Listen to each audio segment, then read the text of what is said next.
E fala galera da Empreender do Zero, tudo bom com vocês? Vamos voltar aqui para mais um vídeo. Nesse vídeo aqui eu vou dar 7 dicas para você sair empregado da faculdade. Ele é um vídeo que foi feito inteiramente baseado nas minhas experiências, nas entrevistas de emprego que eu participei, nos processos seletivos que eu participei. E eu compilei aqui, na minha opinião, o que parecia mais importante. Quando eu comentava alguma coisa, quando eu perguntava alguma coisa do meu currículo. E aí eu vou separar aqui os 7 pontos importantes. Na verdade são 6, mas o sétimo é sobre uma ferramenta. Mas são dicas aí para você melhorar a sua empregabilidade. Essas dicas elas são direcionadas para quem ainda está na faculdade ou vai iniciar uma faculdade ainda e está aí pensando qual é a melhor maneira de melhorar o currículo. Só para relembrar, isso aqui é uma opinião minha, nenhum recrutador me passou isso. Isso aí é inteiramente baseado na minha experiência em entrevistas de trabalho. Então, escuta aí, vamos ver, pensa comigo, vê se fizer sentido para você. Se não fizer, vamos discutir depois. A minha primeira dica é: faça um estágio remunerado. Eu senti muita falta disso. Quando eu fiz a minha faculdade, meu estágio foi no laboratório da faculdade, porque eu gostava muito de programação, gostava muito da criação de programas de computador baseados, né, nas teorias de projeto de embarcação. E não existe uma empresa desse tipo aqui no Brasil. E eu estava desenvolvendo um trabalho muito legal com o professor, e eu falei assim, cara, eu quero continuar esse trabalho, eu não quero sair. Eu pensava na época, pô, eu tenho aqui a FINA e tudo mais, isso aí vai servir como minha experiência no mercado de trabalho, deixa eu continuar desenvolvendo esse trabalho aqui. Então, assim, isso foi interessante para mim, porque abriu as portas do meu mestrado, abriu as portas para eu poder ir para os Estados Unidos fazer o meu mestrado, tudo baseado nesse trabalho com esse professor. Só que, por exemplo, na hora de fazer uma entrevista de emprego, deu para perceber que faltou aí, eles estavam sentindo falta de uma experiência de 2 anos estagiando numa empresa, digamos, um estágio mais convencional, né? Um estágio remunerado convencional, exterior à faculdade. Então, se a sua ideia não é seguir, na verdade, uma carreira acadêmica, é entrar no mercado de trabalho privado, é muito importante que você, principalmente no primeiro ano, mas assim, do segundo ao primeiro ano, para terminar a sua faculdade, você entre aí num estágio remunerado, numa empresa padrão, até porque se os caras gostarem de você, você já tem a chance de sair empregado, já tem a chance de se formar e ser efetivado. Fiz isso acontecer com alguns amigos meus, então assim, e senti essa falta no meu currículo. Acho que esse foi um erro meu. Se eu pudesse voltar, eu teria feito um estágio remunerado e teria seguido esse trabalho com o meu professor sem contar para nada, entendeu? Sem ser um estágio, só segue o trabalho. Você pode trabalhar sem estar contando para nada, entendeu? Você pode estar trabalhando com o professor para fazer uma publicação, para fazer uma apresentação desse trabalho em algum lugar. Então acho que teria sido o melhor jeito, né, para o meu currículo de ter seguido com essa experiência. A dica número 2 é: participe de grupos. Participe de grupos e preferencialmente se torne líder deles. Essa dica vem em 2 partes. A primeira parte é referente a você mostrar assim que você sabe trabalhar em grupo, você participar de grupos, você engajar com atividades da faculdade. É muito importante que você mostre que você é uma pessoa que se identifica, que participa das coisas que você está inserido, do ambiente que você está inserido. Então, se você faz uma faculdade e fala assim, pô, nunca fiz nada, só fiz lá minhas matériazinhas, o famoso 5AP, e fui embora, talvez você não seja um cara tão interessante para a empresa. Eles dão muito valor a você, tanto no processo seletivo de empresas, e aí também falando um pouco da experiência lá do processo seletivo de mestrados, também eles sentem muita falta disso, da pessoa que a pessoa que participa da faculdade, participa do ambiente que está ali, agrega valor, e a pessoa que fez ali e foi embora. Tipo, não é que seja ruim, pô, o cara ruim, o cara veio aqui, só estudou e meteu o pé. Não, não é ruim, mas assim, é um plus você ter participado das coisas. E você ter sido líder de um grupo é fundamental. É fundamental assim para você sair na frente de todo mundo. Hoje em dia eu vejo muita ênfase em aspectos de liderança, tanto no mestrado como no emprego. Aqui é focado no emprego, então eu vou focar mais no emprego. Mas eu vejo muito essa coisa do líder, esse foco em mostre quando você foi líder, quando você pôde guiar as pessoas, com essa experiência lidando com pessoas, sendo chefe, sendo subordinado, cobrando, não cobrando. Então, assim, se você conseguir participar de um grupo, se tornar líder dele, ou até mesmo fundar um grupo, vai ser super interessante para o seu currículo. E só para lembrar aqui que se você for participar de um grupo, é bom que seja um grupo que tenha a ver com a carreira que você quer seguir. Então, por exemplo, você se formou e quer ser consultor, você quer trabalhar numa empresa de consultoria, você pode participar de uma empresa júnior. Talvez se você participar, sei lá, do grupo de xadrez da UFRJ, talvez isso não seja tão interessante, não sei como é que o cara vai achar. Mas se você participar de grupos que são relacionados com a sua carreira, isso vai agregar bastante no seu currículo. Foi um erro que eu cometi, eu não participei de grupos, não participei da empresa júnior. Hoje em dia, eu teria participado da empresa júnior lá da UFRJ. Na época eu pensava que, pô, se eu tenho aqui as minhas empresinhas, isso aí vai contar, entendeu? Eu montei aqui as minhas coisas, eu fui empreendedor e tal. Na minha cabeça isso contava mais do que participar de grupos. Não foi o que eu vi, não foi o que eu senti. Eu senti que se eu tivesse participado desses grupos, eu estaria melhor no processo seletivo do que somente com a minha experiência empreendedora. Eu não sei se é porque a minha empresa não ficou muito grande, ela ficou ali a gente sempre foi uma pequena microempresa, na verdade, e aí eu não sei se de repente o tamanho, eu não sei, realmente não sei o que aconteceu. Eu acho que se eu tivesse, só acho assim, se eu sentir baseado assim, me comparar com pessoas que participaram e tiveram assim um feedback melhor no processo seletivo, eu assim desenvolvi essa teoria de que era melhor ter participado de um grupo desse do que ter feito alguma coisa empreendedora, né? Em sentidos dos olhos de quem está ali conduzindo o processo seletivo. Vale anotar só que a minha experiência da FINA ela valeu para empresas de e-commerce. Eu fiz um processo seletivo de empresas relacionadas ao e-commerce e isso contou bastante. Mas fora daí parece que não contou muito. E a terceira dica é em relação ao seu intercâmbio. Se você tiver a oportunidade de fazer intercâmbio, aproveite, faça o seu intercâmbio e não se preocupe em atrasar a faculdade. Muita gente lá, eu vi ficar preocupada, mas eu vou ficar um semestre a mais, 2 semestres a mais. Cara, besteira, ninguém vai se importar com isso no futuro. E aproveite seu intercâmbio.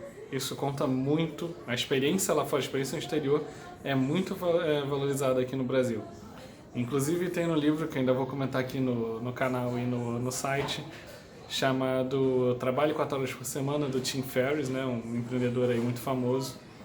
E uma das coisas que ele recomenda no próprio livro dele, na parte de ganhar mais dinheiro, é justamente você tirar um ano sabático, tirar um tempo assim, né, grande, para visitar um outro país, conhecer uma cultura, aprender uma nova língua, aprender uma nova habilidade. Isso tudo vai agregar demais no seu currículo na hora de você ser contratado. Tenho experiência até na minha família, minha irmã passou 1 ano nos Estados Unidos de intercâmbio, passou 3 anos na Europa e quando ela veio para cá, ela conseguiu se dar muito bem. Isso agregou muito no currículo dela para conseguir um emprego. Então assim, cara, intercâmbio vale a pena. Se a única coisa que te impede é a preocupação em atrasar a faculdade, deixa de besteira que, cara, vale muito a pena. Cai de cabeça. A minha quarta dica é faça cursos online. Tem várias plataformas legais aí, tipo EDX, Coursera e tudo mais. E a época que você está na faculdade é um dos momentos que você mais tem tempo para poder fazer um curso desses e levar a sério. Você está lá na faculdade, você tem acesso à sala de estudo, você tem acesso a uma série de ferramentas que te ajudam a sentar ali e estudar. Além de estar inserido no ambiente com pessoas que às vezes estudam aquilo. Vou dar um exemplo prático. Eu fiz muitos cursos de Data Science ao longo da faculdade. Beleza, lá em engenharia não tinha muita gente que fazia isso. Mas tinha uns 2 ou 3 caras lá. E eu tirava dúvida com eles. Eu ia atrás de o que eles estavam estudando. E descobri que tinham matérias de inteligência artificial, Data Science, no Instituto de Matemática. Eu apareci lá, conversei com o professor e falei, posso assistir sua matéria de ouvinte? O cara deixou, eu fui assistir lá com o cara, fazia meu curso online, assistia aula lá, conversava com o professor, tirava minhas dúvidas. Inclusive esse cara me ajudou a entender, esse professor, né, me ajudou a entender o que era você ser um data scientist, né, o que realmente significava o dia a dia e como é que aquilo funcionava. E isso ajudou muito a traçar a minha carreira, meu plano, né, de virar consultor e tudo mais. Bom, e a nossa quinta dica aqui é relacione-se com os professores. Faça parte do ambiente que você está estudando. Essa é uma dica importante porque, pelo menos lá na UFRJ, tudo girava em torno dos professores. Eles tinham acesso a vagas de emprego, eles tinham acesso à bolsa, eles tinham acesso à iniciação científica. Então fazia parte você interagir com eles. E se relacionar bem com eles pode ser a chave para você desenrolar alguma coisa no futuro. Conheço muita gente que desenvolveu trabalhos, como eu desenvolvi como professor, e no final do curso o cara falou assim, pô, surgiu uma oportunidade e tal, me contrataram, tem professores lá que trabalharam na indústria e tudo mais. E falou assim, pô, conheço o cara tal, ele tem aqui tá procurando alguém com esse perfil, acho que você se encaixa, e arranjou um emprego pro cara, entendeu? No meu caso, por exemplo, eu descobri isso por acidente. Eu estava no 5º período, estava desanimadaço com a faculdade, estava na verdade querendo largar e fazer outra coisa, fazer vestibular de novo e fazer outro curso. Mas tinha uma matéria lá que tinha um professor convidado no dia. Eu pensei, vamos ver e tal, não sei o quê. O cara deu a aula dele e quando terminou ele falou assim, pô, tô com uma vaga aqui de iniciação científica, tô precisando de alguém para desenvolver os trabalhos tal e tal. E eu vi que muito pouca gente se interessou e foi falar com o cara. Só que como era uma matéria de projeto, era uma das únicas matérias que eu tava, assim, mais ou menos achando legal na faculdade, eu falei assim, cara, eu vou lá conversar com ele e vou ver qual é da parada. Vou dar essa última chance aqui pra faculdade. Se for chato lá, eu acho que eu vou embora mesmo. E acabou que eu trabalhei 3 anos com esse professor.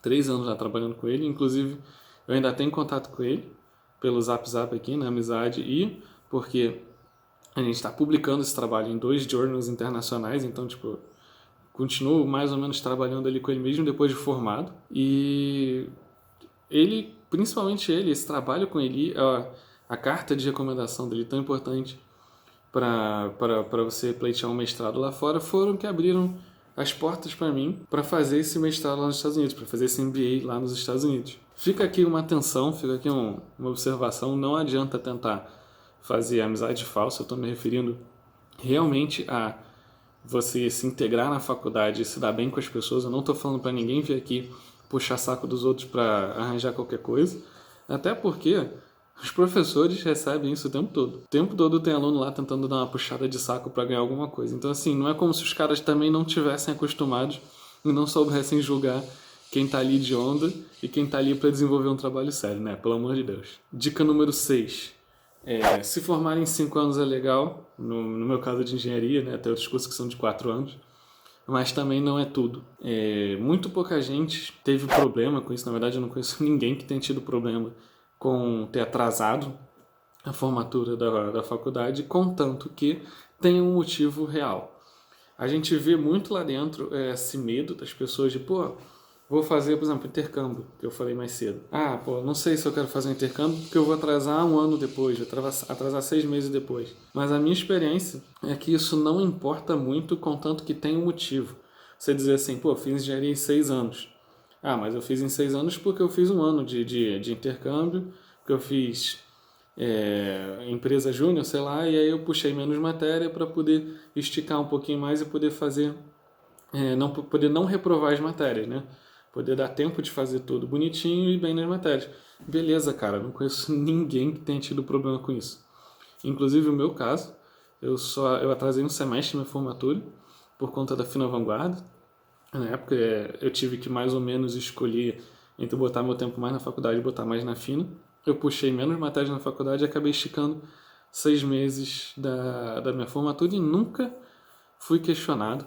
Assim, tipo, por quê? Por quê? Não sei o que, cara, nunca tive problema com isso. Nunca ninguém tentou insinuar nada.